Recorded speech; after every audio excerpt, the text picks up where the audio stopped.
ভাবে যথাসময় নামাজ আদায় করলো না,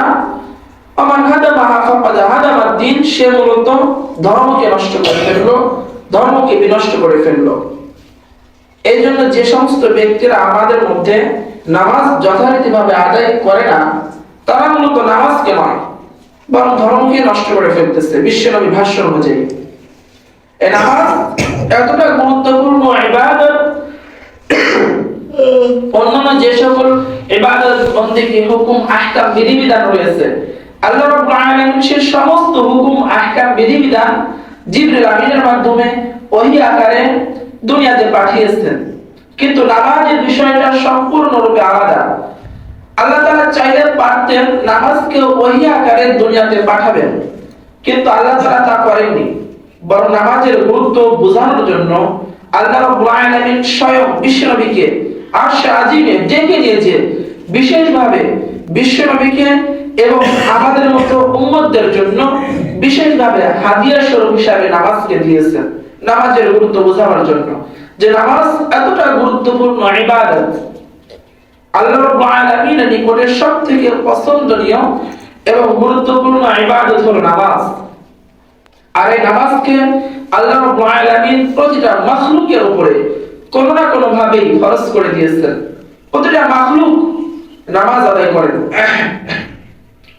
প্রতিটা মাখলুক সে তার তাসবিহ হালতে রয়েছে, নামাজ আদায় করে। কিতাবের মধ্যে রয়েছে, কিতাবের মধ্যে এসেছে যে আল্লাহ তাআলা প্রতিটা মাখলুকের জন্য তার সৃষ্টিগতভাবে তার উপর নামাজকে আল্লাহ তাআলা কোনো না কোনো ভাবে ফরজ করে দিয়েছেন। যেমন গাছপালা, এরা সর্বসময় কিয়ামত হালতে রয়েছে। কিতাবের মধ্যে এসেছে এটাই হলো তার তাসবিহ, এটাই হলো তার নামাজ। কোন কোন প্রাণীকে মাখলুককে আল্লাহ রাব্বুল আলামিন রুকুরত অবস্থায় রেখেছেন। তারা সর্বসময় রুকুরত অবস্থায় তার নিজের ইবাদতের মধ্যে মশগুল রয়েছে। যেমন চতুষ্পদ জন্তু, গৃহপালিত পশু, গরু ছাগল, এদেরকে আল্লাহ রাব্বুল আলামিন রুকুরত অবস্থায় রেখে দিয়েছেন। এটাই তাদের ইবাদত, এটাই তাদের নামাজ। কোন কোন মাখলুককে আল্লাহ রাব্বুল আলামিন সিজদারত অবস্থায় রেখে দিয়েছেন। তারা সিজদারত অবস্থায় থেকে আল্লাহ তাআলার প্রশংসা করছে, তাসবিহ পাঠ করতেছে, ইবাদতের মধ্যে মশগুল রয়েছে। যেমন কীট পতঙ্গ, সাপ বিচ্ছু, এদেরকে আল্লাহ রাব্বুল আলামিন সিজদারত অবস্থায় রেখে দিয়েছেন। কোন কোন জিনিসকে আল্লাহ রাব্বুল আলামিন তাশাহুদের হালতে রেখে দিয়েছেন।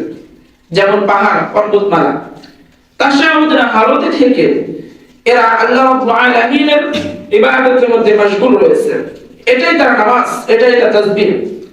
আল্লাহ রাব্বুল আলামিন ঘোষণা করেন, কুল্লু ক্বাদ আলিমা সালাতাহু ওয়া তাসবিহা, প্রত্যেক মাখলুক তার নিজ নিজ তাসবিহ এবং নামাজ সম্পর্কে জেনে নিয়েছে, প্রত্যেকে।